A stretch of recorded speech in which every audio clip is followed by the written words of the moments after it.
Alors aujourd'hui, nous allons parler, d'écriture et non pas d'écriture comme pour écrire un roman, mais l'écriture en lien avec nos émotions.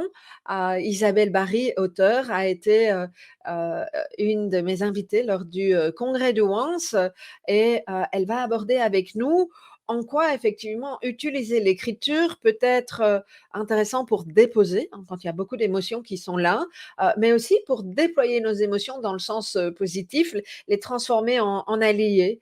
Et ce qu'elle nous dit effectivement, c'est que quand on ne subit plus les émotions, elles ne sont plus un fardeau, elles deviennent un véritable atout. Et à travers cette interview, je vous invite à découvrir comment elle nous propose que nos émotions deviennent vraiment des alliés. À tout de suite.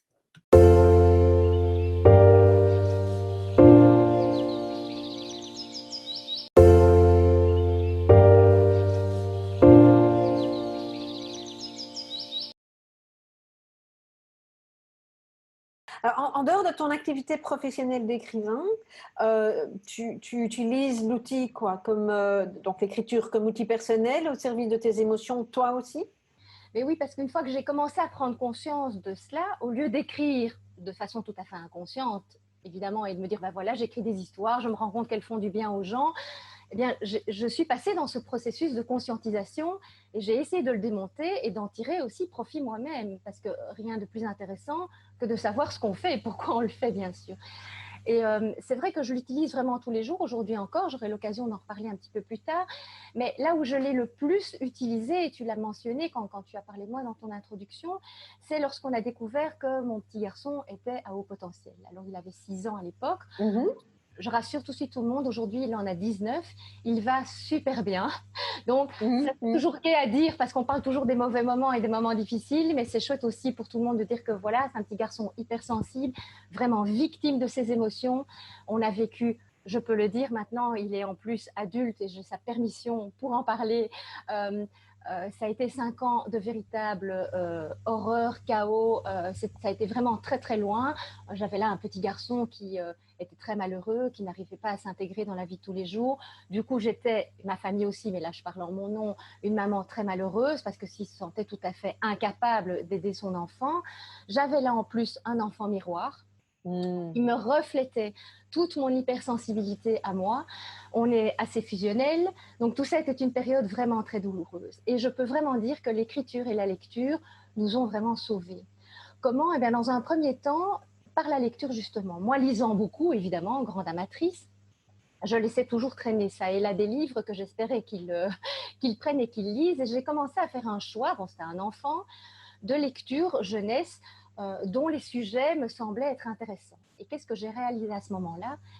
Et ce que je lui ai dit d'ailleurs directement, et ce qui l'a animé et intéressé dans la lecture, c'est de lui dire que tous les héros sont à haut potentiel, que tous les Mhm. héros sont hypersensibles. Pourquoi? Parce qu'un héros de livre, s'il n'était pas sensible, s'il n'était pas animé d'une tonne d'émotions, ce ne serait pas un héros. Il réussirait bien à l'école, il aurait plein de copains, tout irait bien pour lui, il adorerait sa maman et son papa qui le lui rendraient bien, et mon Dieu, qu'est-ce qu'on s'ennuierait. Il n'y aurait rien qui se passe, il n'y a pas de trame narrative si tout va bien. Donc le héros, il est différent par essence. Quoi Mhm. qu'il Mhm. arrive, si on n'est pas hypersensible, plein d'émotions, on est un figurant, on n'est pas un héros. Et donc, en partant de ce principe que tout héros est à haut potentiel ou hypersensible, qui s'en prend plein la tête au début, plein les jambes, plein tout, parce que Ouais. bon, il n'y a pas Mhm. d'histoire, qui mène pendant toute l'histoire un véritable combat, et qu'en général, il le gagne à la fin, parce que sinon, c'est pas cool, eh bien, il arrivait à rentrer dans cette histoire et à s'identifier à ce héros et à se dire, bah, mon Dieu, Pete, c'est quand même plus sympa d'être un héros que d'être un figurant dans le livre. Et donc, on a eu une manière de communiquer à travers le livre qui était plus sereine que le côté parfois un petit peu colérique et virulent qui nous animait quand on était Dans, dans l'émotion et qu'on les subissait, ces émotions, ouais. au sens premier. Alors la deuxième étape, ça a été l'écriture. Et là, je vous donne de nouveau un petit exemple par rapport à cette période. C'est, je me rendais compte qu'en fait, je démarrais au quart de tour. Parce que qu'est-ce qui se passait? Lui étant hypersensible, moi aussi, il savait très bien sur quel bouton aller pousser pour m'emmener dans sa détresse. Et comme tu le sais, Nathalie, c'est tellement plus chouette d'être dans la détresse à deux que tout seul, qu'il allait pousser bien souvent. Ouais, Et voilà. Et j'étais un peu une maman punching ball, ça marchait très bien, sauf que moi, à un moment donné, je n'en pouvais plus, bien sûr. Parce que j'étais évidemment soumise à ses propres émotions et puis aux miennes. On pourrait dire, hein, effectivement, tu nous partages ta facilité à utiliser l'écriture à différents niveaux, mais en même temps, on pourrait aussi considérer que toi, c'est ton métier, hein, et que donc tu as de la facilité avec ça. Et moi, la question que je me pose, c'est est-ce que c'est facile pour tout le monde? Je n'ai pas l'impression que ça le soit nécessairement. Qu'est-ce que tu as envie de dire à ça? Mais c'est vrai que c'est quelque chose que j'entends souvent. Oh, l'écriture, c'est pas pour moi. Ou oh, même la lecture, c'est pas pour moi. Mais c'est parce qu'il y a un mythe autour du livre et autour de l'écriture. D'abord, quand j'entends oh, les livres, c'est pas pour moi, moi, j'aime pas lire, on voit tout de suite la grosse brique, le roman historique à se taper en 3 volumes. Ah, il y a des petites nouvelles, hein. C'est pas compliqué, il y a des nouvelles de 30 pages à lire aussi qui sont des petites histoires. Lire un article, c'est déjà lire sur un sujet. Lire une petite histoire, c'est déjà lire. Lire une phrase, c'est déjà lire.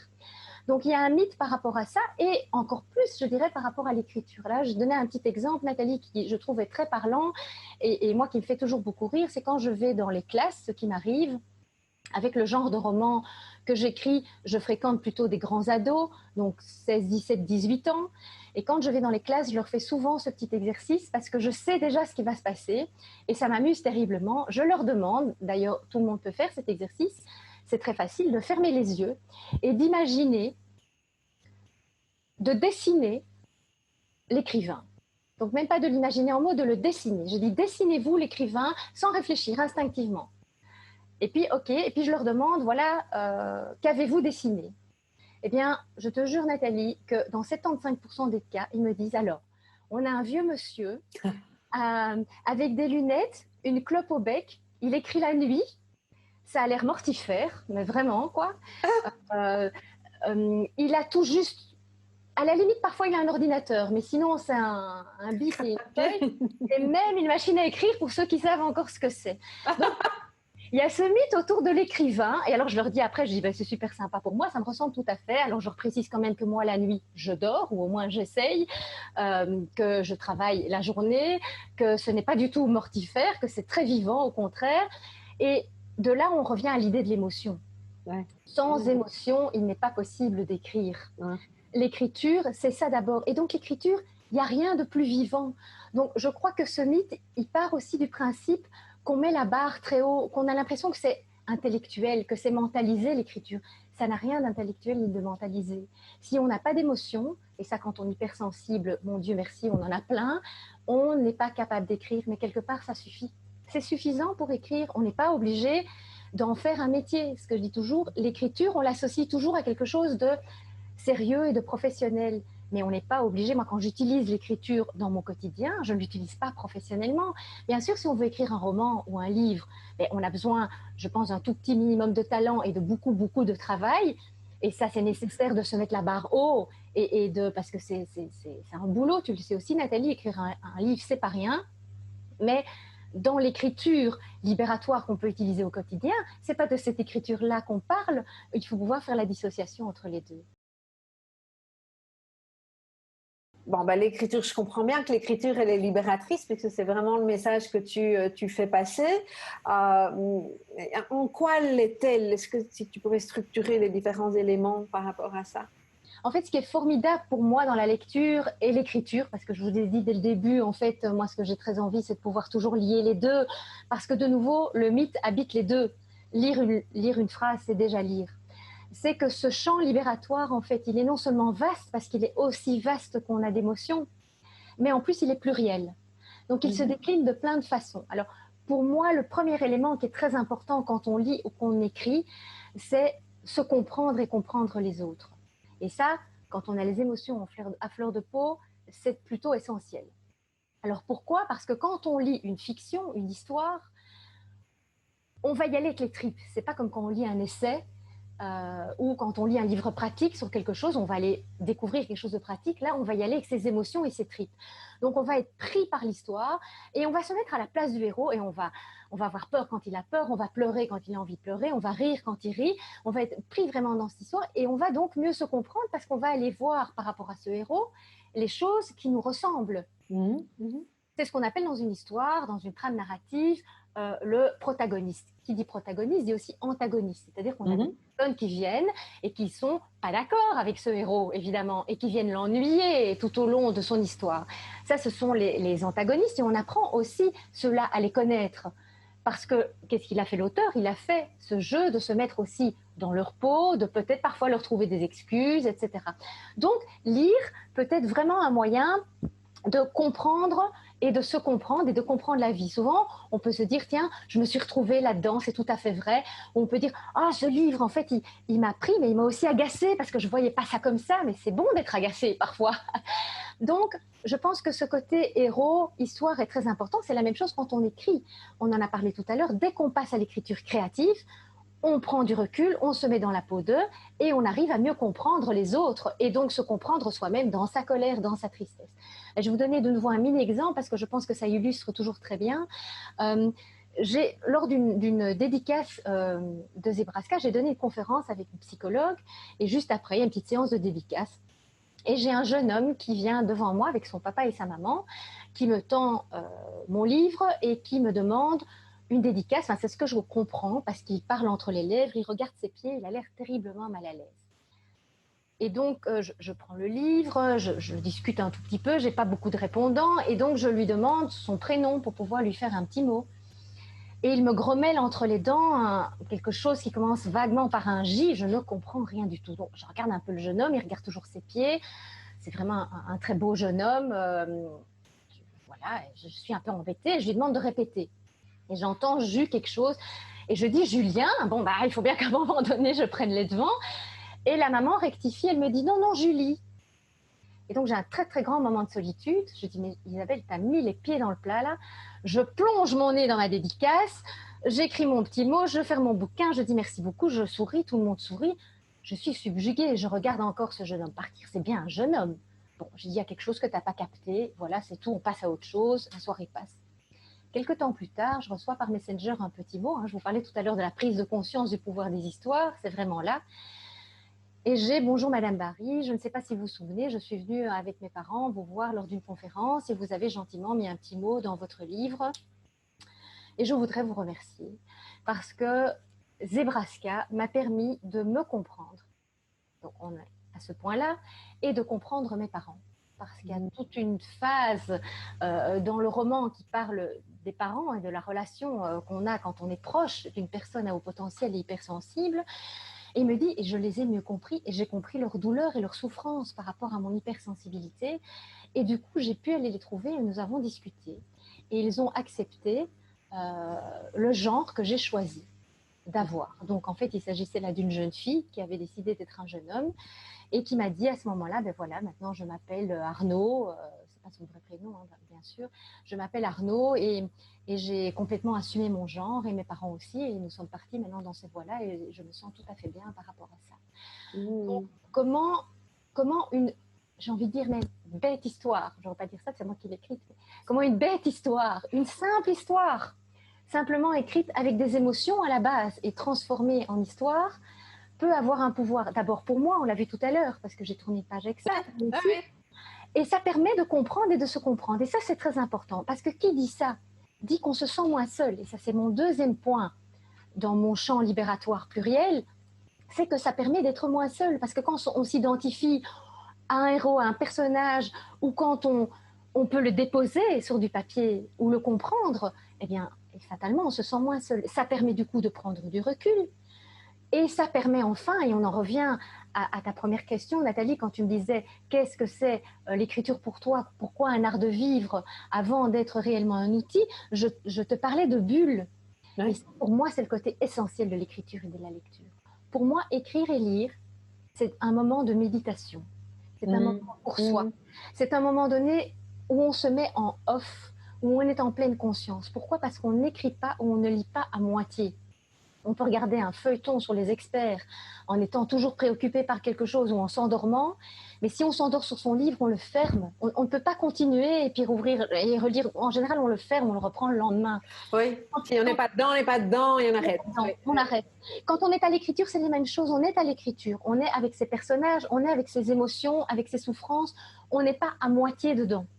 Et donc, c'est une bulle extraordinaire de liberté et de soulagement où je le disais tout à l'heure, on harmonise, on rend hommage et on rend service à ces émotions parce qu'on marque cette pause. Et mon Dieu, quand on a l'esprit qui rumine tout le temps et qu'on a toujours les émotions à fleur de peau, une pause, une vraie pause, qu'est-ce que c'est bon. Pas jouer au tennis en tapant la balle en se disant mais ce soir il faut encore que je fasse ça ou je dois encore gérer ce truc. Là, c'est pas possible.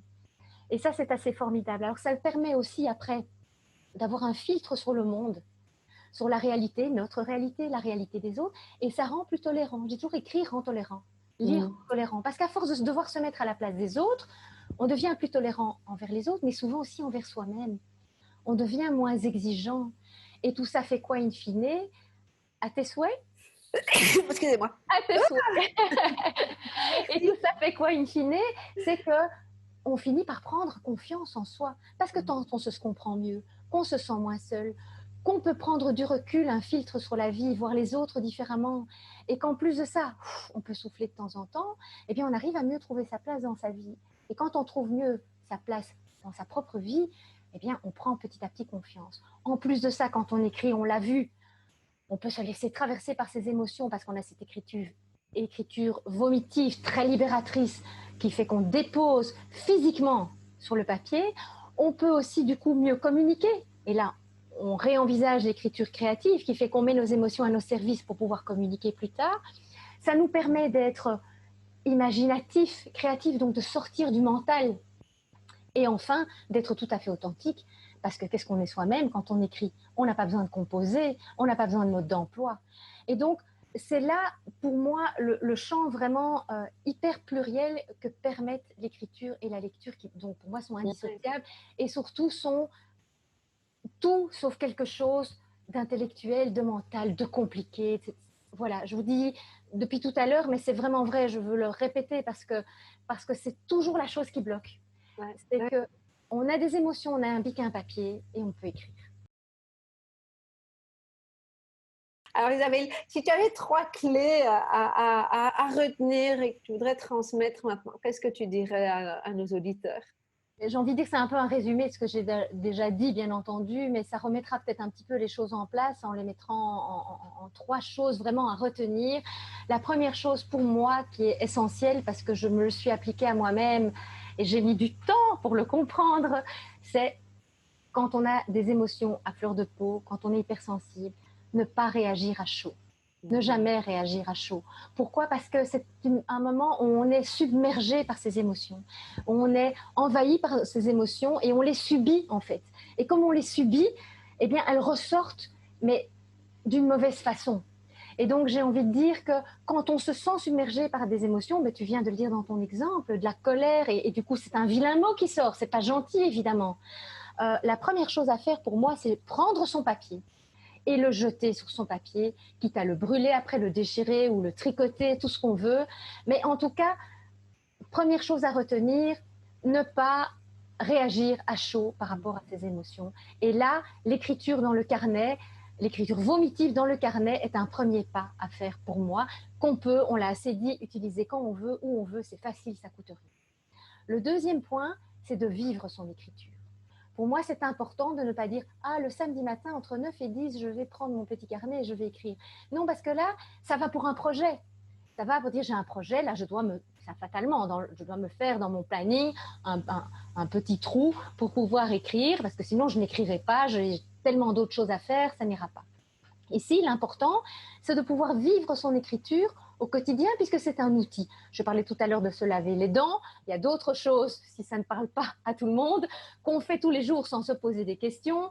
Voilà, moi, par exemple, je porte des lunettes pour lire. Si je n'ai pas mes lunettes, je ne peux pas lire. Et bien, se dire, je ne peux pas commencer ma journée sans m'imaginer que je vais vivre mon écriture tous les jours. Alors, vivre son écriture, ça peut commencer, comme je vous l'expliquais tout à l'heure, par une phrase qu'on lit ou qu'on écrit.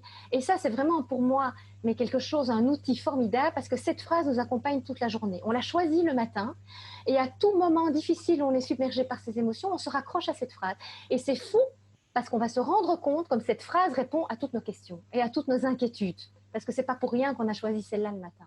Et alors le troisième point, et ça rejoint un petit peu le deuxième, c'est, j'ai envie de dire, vivez vos émotions comme dans un roman. D'où viennent les émotions? Ça vient souvent des autres. Bon, je peux avoir de grandes émotions quand on se balade dans la nature, Mais en général, elles sont très positives. La nature, sauf si on est en plein tsunami, nous fait rarement du mal. On y va plutôt pour se ressourcer et on n'a pas besoin d'aller mettre ça sur papier après, si ce n'est pour se donner de la joie, mais pas en tout cas pour déposer quelque chose de négatif, parce que quand on est en pleine forêt, en général, on est juste parfaitement bien.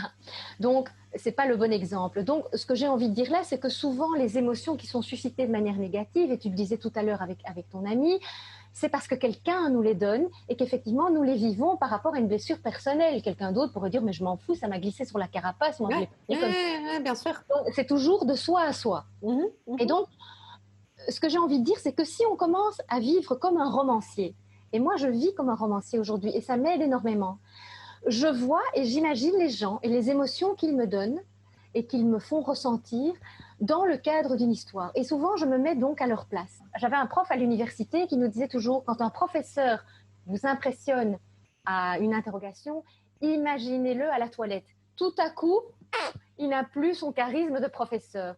Il y a un peu de ça dans l'idée du romancier, c'est de se dire, on imagine des gens dans des circonstances et dans des situations qu'on ne vit pas vraiment à ce moment-là. Et donc, rien ne nous empêche, nous aussi, de nous imaginer à la place du professeur, comment est-ce que nous, on réagirait. Et si on vit, et c'est là l'idée que l'écriture est un art de vie, parce que là, pour moi, on est occupé à écrire, évidemment dans sa tête, pas sur le papier, eh bien, à ce moment-là, on arrive à vivre une vie où nos émotions, on s'amuse avec elles, en fait, Jean. Et ça, c'est quelque chose d'important aussi, parce que du coup, on arrête de les prendre tout le temps au sérieux. Je ne dis pas qu'il ne faut pas les prendre au sérieux, mais le fait de jouer avec elles les remet en perspective. On les remet un petit peu à leur place. Je te remercie pour cet échange très instructif. Si vous avez apprécié cette vidéo, dites-moi en commentaire si vous voulez bien ce qui vous a le plus parlé, ou tout simplement mettez-moi un petit pouce pour m'encourager à vous envoyer de nouvelles versions. Alors, si vous souhaitez avoir accès à l'intégralité de ces vidéos avec de nombreux exercices pour faire de votre haut potentiel et votre hypersensibilité une force, je vous invite à découvrir le pack potentiel qui reprend tous les thèmes depuis le début des différents congrès de Once avec toutes les interviews et des ressources inédites. Alors, pour tout savoir, rendez-vous tout simplement en description de cette vidéo et vous aurez toutes les informations. À bientôt!